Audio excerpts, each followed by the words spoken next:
Hello world. The prompt for the 15th of October is legend. And I must say I had a really hard time of figuring out what to do with this, but I did have an idea of kind of what I wanted to do. And, I sketched out a couple of ideas. I ended up simply just going, okay, I'm gonna try this mind map thing. And it kind of helped with figuring out which direction I wanted to go and some ideas of what to do with anything really. Another thing that's really helped me a lot in finding out what to do today was really giving a deep think about what do I actually want to practice. So instead of just going in, I want to draw this idea, but turn it around and instead, okay, I have this idea.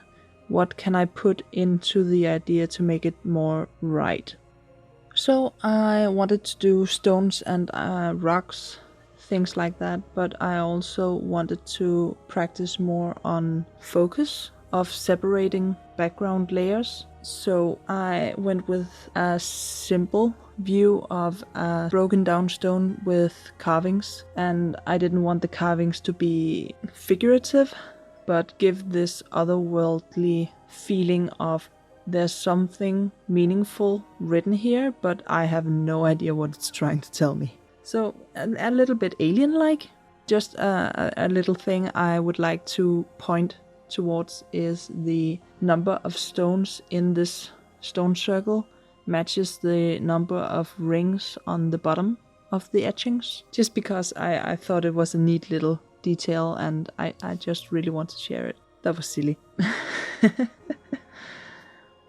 While sitting and waiting for the ink to dry completely before I dared to erase the pencil markings, I finally figured out that, hey, if there's pieces of crumbled rock missing from this middle rock, they should be laying around, just laying there and being overgrown and taken over by the ground. But I didn't really think about that, and I'm really not mad at it because it almost adds to the mystery of where did the missing pieces go?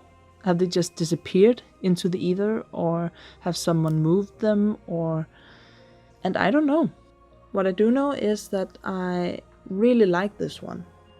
After the sketching was done, I actually had another idea of another view of the same subject, but I ended up scrapping that, not because I didn't love it, because seriously it looked so much more interesting and better and I really liked it, but it's gonna sound like a bad excuse, but I just wanted to focus on practicing rocks and practicing foreground, background separation, and not so much view camera, if that makes sense. And I would say it's a good idea to just focus on what you want to experiment with right now.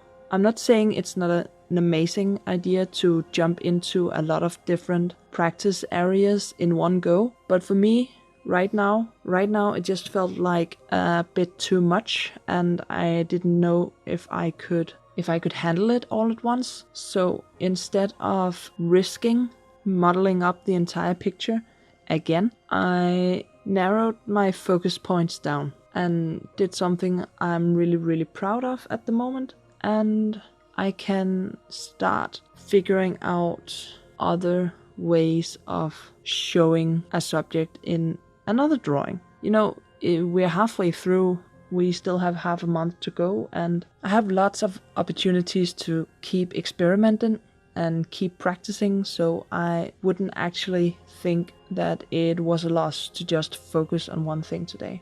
So, as said, we're halfway through. I'm personally thinking I'm going very strong, but then again I've also chosen actively to focus on Inktober because I both have the time and I have the drive. So what I create this month is mostly just a testament to how much I can get done if I sit down and actively work on it. Anyway, if you come this far, I'm so glad to have you watching, and I hope you enjoyed this. And hey, let me know, are you doing Inktober? And how are you doing with it? Are you doing daily or bi-daily or weekly or whichever? And hey, where can I see your stuff? With that, I'm gonna be off and see you tomorrow.